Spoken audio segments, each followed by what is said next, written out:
താമസം എന്നെ ഈ കമ്പനിയിലോട്ട് കൊണ്ടുവന്നത് ഈ കമ്പനിയിൽ നല്ല പ്രോഡക്റ്റായ എനറോൺ എന്ന പ്രോഡക്റ്റ് എന്നെ പരിചയപ്പെടുത്തിയത് ഇതിനകത്ത് തന്നെ പ്രവർത്തിക്കുന്ന ഒരു സാറാണ് ബാബു സാറ്. പക്ഷേ സാറിന് ഇപ്പം ഞങ്ങൾക്ക് വരുന്നില്ല, എങ്കിലും എനിക്ക് പറയാതിരിക്കാൻ പറ്റത്തില്ല.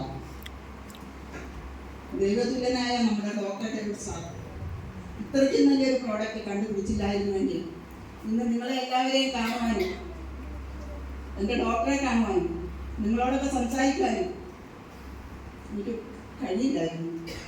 അത്രയ്ക്ക് സീരിയസ് ആയിരുന്നു എൻ്റെ അസുഖം. 20 റേഡിയേഷൻ എടുത്തു, 6 കീമോ എടുത്തു, 3 ഓപ്പറേഷൻ കഴിഞ്ഞു.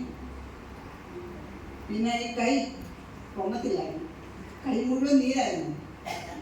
എൻ്റെ ഈ ഒരു കൈ കൊണ്ട് വേണം എനിക്ക് കൈ എടുത്തുകൊണ്ട് മാറ്റി വെക്കാം. അതേ അവസ്ഥയിലായിരുന്നു ഞാൻ. എനറോൺ എന്ന് പറയുന്ന ഒരു പ്രോഡക്റ്റ് കഴിച്ചപ്പോൾ എൻ്റെ കൈയുടെ നീര് മാറി. എനിക്ക് ഭയങ്കര സന്തോഷമായിരുന്നു. കാരണം ഞാൻ ആഴ്ച ഡോക്ടറെ അടുത്ത് ചെല്ലുമ്പം ഡോക്ടറോട് പറയും, ഡോക്ടറെ എനിക്ക് എൻ്റെ കൈയുടെ നീരൊന്നും മാറി കിട്ടിയാൽ മതിയായിരുന്നു. 45 വർഷം എക്സ്പീരിയൻസ് ഉള്ള ഒരാളാണ് ഞാൻ. കയ്യിലിൻ്റെ തയ്ക്കാൻ ഇഷ്ടം പോലെ ഉണ്ട്, വെട്ടാൻ പറ്റത്തില്ല, കല്ലുകൾ മടങ്ങത്തില്ല, എവിടെ വലിയ വരത്തുള്ളൂ. അപ്പം സാറ് പറയുന്നത് എന്താണോ മാറിക്കോളും. എനിക്കത് കേൾക്കുമ്പോൾ സങ്കടമാണ്. ഞാൻ വീട്ടിൽ വന്നിരുന്ന് കരയും. വീട്ടിൽ ആരുമില്ല, ഞാൻ ഒറ്റയ്ക്കേ ഉള്ളൂ. അതെല്ലാവരും ഓർക്കണം. മോനുള്ളത് കൊല്ലത്ത്, മോള് കോഴിക്കോട്. ഭർത്താവ് മരിച്ചു പോയിട്ട് 6 വർഷമായി. സഹായിക്കാൻ ആൾക്കാരൊക്കെ ഉണ്ടെങ്കിലും ഒറ്റയ്ക്കാണ് ഞാൻ കഴിയുന്നത്. എന്നെ ഓപ്പറേഷൻ സമയത്തൊക്കെ എനിക്ക് എൻ്റെ ആൾക്കാരെല്ലാവരും ഉണ്ടായിരുന്നു. പക്ഷേ എപ്പോഴും കിടക്ക വന്നു പരിപാലിക്കാനോ ശുശ്രൂഷിക്കാനോ അവർക്കൊന്നും സമയം കിട്ടത്തില്ല. ഞാനത് പറയുന്നില്ല അവരെ.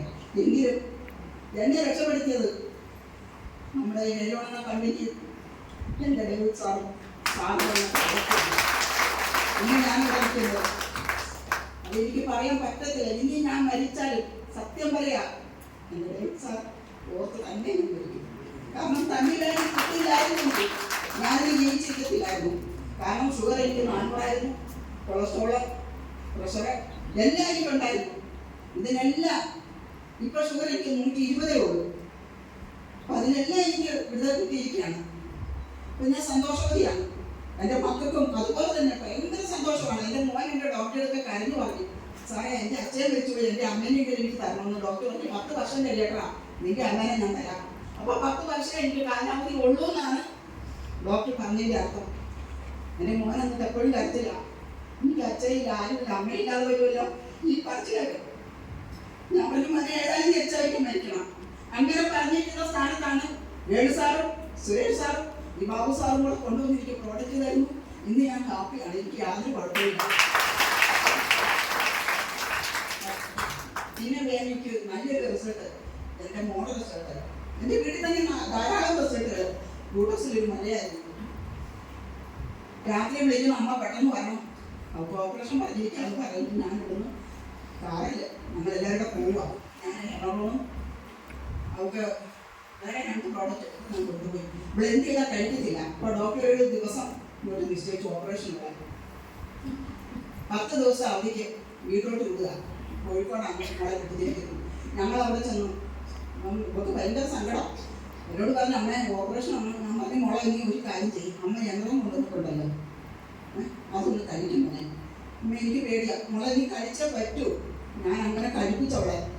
കഴിപ്പിച്ച് ഞങ്ങൾ ഓപ്പറേഷൻ ചെയ്യുന്നതിൻ്റെ തലേദിവസം അവിടെ ചെന്ന് ഡോക്ടർ പരിശോധിച്ചു, സ്കാൻ ചെയ്ത് നോക്കിയപ്പോൾ ഡോക്ടർ പറഞ്ഞാൽ മുലയേ ഇല്ല, ഓപ്പറേഷൻ ചെയ്യണ്ട. ഇന്നും അവൾ സന്തോഷവതിയായിരിക്കുകയാണ്. പിന്നെ മോളെ കുഞ്ഞ്, അവൻ 3 വയസ്സേ ഉണ്ടായിരുന്നു. അവൻ്റെ മൂക്കിന് ബ്ലഡ് കയറായിരുന്നു. അപ്പം ഞങ്ങളുടെ നാട്ടിലെ ഡോക്ടറെ അടുത്തലാണ് കുഞ്ഞിനെ കാണിക്കുന്നത്. എന്നെ അയക്കുന്നില്ല. അമ്മയ്ക്ക് എന്തെങ്കിലും വിഷമമായി പോയെങ്കിലോ എന്നോർത്ത് എൻ്റെ ചേച്ചിയോടും എൻ്റെ അനിയത്തോടൊക്കെ വിളിച്ച് പറഞ്ഞു, ഞങ്ങൾ ഇങ്ങനെ മോനെ കൊണ്ട് ഡോക്ടറെ എടുക്കാൻ വരുന്നുണ്ട്, അമ്മയോട് പറയരുതെന്ന് പറഞ്ഞു. എന്നെ വിളിച്ചു പറയുന്നു, അമ്മ ഞങ്ങൾ മോനെ കൊണ്ട് വരുന്നു ഡോക്ടറെ എടുക്കാൻ. എന്നാ മോനെന്നാ പറ്റി? ഒന്നുമില്ല അമ്മ, അമ്മയൊരു പനി പോലെ എന്ന് പറഞ്ഞു. വീട്ടിൽ കൊണ്ടുവന്നു. അപ്പം ഞാൻ എൻ്റെ അനിയത്തി എന്നെ വിളിച്ചു പറഞ്ഞു, കൊച്ചേച്ചി നീ കരയല്ലേ, നിനക്ക് വിഷമമൊന്നും ഉണ്ടാവില്ല. എന്നാ എൻ്റെ കുഞ്ഞിനെ എന്നാ പറ്റി? കൊച്ചേച്ചി അവൻ്റെ മൂക്കിനകത്ത് ഇങ്ങനെ ബ്ലഡ് വരുന്നുണ്ട്, അതെന്താണെന്ന് ഞങ്ങൾക്ക് അറിയത്തില്ല. ഡോക്ടർ, അവിടുത്തെ ഡോക്ടർ, കോഴിക്കോടത്തെ ഡോക്ടർ നോക്കിയിട്ട് പറഞ്ഞു, നിങ്ങൾ കുഞ്ഞിനെ എവിടെയാണ് കാണിക്കുന്നെങ്കിൽ അവിടെ കൊണ്ട് കാണിക്കണം എന്ന് പറഞ്ഞു. ഇത് കിട്ടിയത് പിറ്റേ ദിവസം വീട്ടിൽ വരുന്നു. അന്നേരം തന്നെ ഡോക്ടർ എടുക്കാൻ പോകുന്നു. ഉടനെ പറഞ്ഞ് ESI കൊണ്ടുപോകണം കുഞ്ഞിനെ എന്ന് പറഞ്ഞു. കുട്ടികളുടെ ആശുപത്രിയാണ് ESI. അവിടെ കൊണ്ടുപോയപ്പോൾ ഡോക്ടർ ഇതിനെ സ്കാൻ ചെയ്ത് നോക്കിയിട്ട് ഡോക്ടർ എന്നെ പറഞ്ഞു, നിങ്ങൾ ഒരു 4 ദിവസം കഴിയുമ്പോൾ കുട്ടിയെ കൊണ്ടുപോകാം എന്ന് പറഞ്ഞു. അപ്പോൾ ഇതുപോലെ തന്നെ കുഞ്ഞ് എൻ്റെ അടുത്ത് ഓടി വരും. ഞാൻ ഇവിടെ അവൻ്റെ അച്ഛനും അവൻ്റെ അമ്മയും കാണാതെ ആയുഷ് ബ്ലേഡ് എന്ന് പറയുന്ന സാധനം ഞാൻ കുട്ടിക്ക് നമ്മുടെ പ്രോഡക്റ്റ് കൊടുക്കും. കുഞ്ഞി കുടിക്കും, ജനറോട് കൊടുക്കും, ഒരു ശക്കര കൊടുക്കുള്ളൂ ഞാൻ. പക്ഷേ ഓപ്പറേഷൻ ചെയ്യുന്ന ഡേറ്റിന് അവിടെ ചെന്നപ്പോൾ ഡോക്ടർ പറഞ്ഞു കുഞ്ഞിന് ഓപ്പറേഷൻ വേണ്ട. ഇനി എൻ്റെ ആങ്ങള അവന് ബ്ലഡ് ധാരാളം വെയിറ്റിന് പോകും. ഒരിടത്തും പോകാൻ പറ്റത്തില്ല, എവിടെയും ഒന്നും ഇരിക്കാൻ പറ്റത്തില്ല. മുണ്ട കൊടുക്കുള്ളൂ. മുണ്ടിൻ്റെ പുറം മുഴുവൻ ബ്ലഡാ. ഇവനൊരു ദിവസം വീട്ടിൽ വന്നപ്പോഴത്തേക്കിനും മുണ്ട് മുഴുവൻ ബ്ലഡാ. ഞാൻ ചോദിച്ചത് എന്നാ ഇതെന്ത് പറ്റിയടാ? അതെനിക്ക് അറിയത്തില്ല, എനിക്ക് ഒരിടത്തും ഇരിക്കാൻ പറ്റുന്നില്ല, എനിക്ക് നാണക്കേടാ. അവന് കാറിലൊക്കെ പോകുമ്പോൾ 3-4 ഗുണ്ടുമായിട്ടാണ് പോകുന്നത്, മാറി കൊടുക്കാൻ. ഞാൻ എന്നോട് പറഞ്ഞിടാ, ഞാൻ ഇന്നപോലെ ഒരു പ്രോഡക്റ്റ് തരാം, ഫ്ലോറൈൻ എന്നോടും കൊടുത്തു. ഒരാഴ്ച കഴിച്ചതേ ഉള്ളൂ. ഇപ്പോഴും ഫ്ലോറൈൻ കൊണ്ട് എൻ്റെ വീട്ടിൽ അവന് കൊടുത്തതിൻ്റെ ബാക്കി. ഇപ്പോൾ അവന് ഒരു 6 മാസമായിട്ട് പോകും. അവന് ഭയങ്കര വിശ്വാസമാണ്. അതുപോലെ നല്ല റിസൾട്ടുള്ള പ്രോഡക്റ്റുകളാണ് നമ്മളത്. അതുപോലെ ഞാനും വേണുസാറും സുരേഷാറും കൂടെ ഇന്നലെ ഒരു വീട്ടിൽ പോയി. സത്യം പറയാം, ഒരു സാമ്പത്തികമുള്ള വീട്ടിലാണ് ഞങ്ങൾ പോകുന്നത്. 1.5 വർഷമായിട്ട് ആ മനുഷ്യന് ഒരു സ്ട്രോക്ക് വന്ന് തളർന്നു പോയി. 42 വയസ്സേ ഉള്ളൂ. പുള്ളിയുടെ ഭാര്യ നേഴ്സാണ്, അമ്മയുണ്ട്. അയാളുടെ പെങ്ങളുടെ ഭർത്താവ് ഒരു പോലീസുകാരനാണ്. ഞങ്ങൾ ഓർത്തില്ല അയാൾ പോലീസാണെന്നോ അവിടുത്തെ ഒരു അംഗമാണെന്നോ ഞങ്ങൾക്ക് അറിയത്തില്ല. ഞങ്ങളവിടെ ചെല്ലുമ്പം അവിടെ പറമ്പിൽ ഏത്തപ്പല കൃഷി ചെയ്യുന്നുണ്ട്. അതിൻ്റെ അകത്ത് നിൽക്കുക ഈ മനുഷ്യൻ. ഒരു മാസ്കൊക്കെ ധരിച്ച് തൊപ്പിയൊക്കെ വെച്ച് നിൽക്കുക. അപ്പോൾ ഈ അമ്മ ഭയങ്കര കരച്ചിലാണ്. എൻ്റെ മോനെ എങ്ങനെയെങ്കിലും ഒന്ന് നടത്തി തന്നാൽ മതി, എൻ്റെ മോനെ എഴുന്നേറ്റാൽ മതി. മൂക്കിൽക്കൂടെ ചൂടിട്ടിരിക്കുകയാണ്. ഈ അകത്തോട്ടാരും കേൾക്കത്തില്ല, മൂടി ഇട്ടിരിക്കുക. ചരിക്കുമെന്ന് മാത്രമേ ഉള്ളൂ. ആ ഭാര്യ നേഴ്സാണെങ്കിൽ അവർ സത്യത്തിൽ അവരുടെ കരച്ചിൽ നമുക്ക് കാണാൻ പറ്റത്തില്ല. 10-12 വയസ്സുള്ള ഒരു പെൺകുട്ടിയുണ്ട്. ആ കുട്ടി അകത്തുനിന്ന് ഇറങ്ങി വരാൻ പോലും അതിന് സങ്കടം കൊണ്ട് വയ്യ.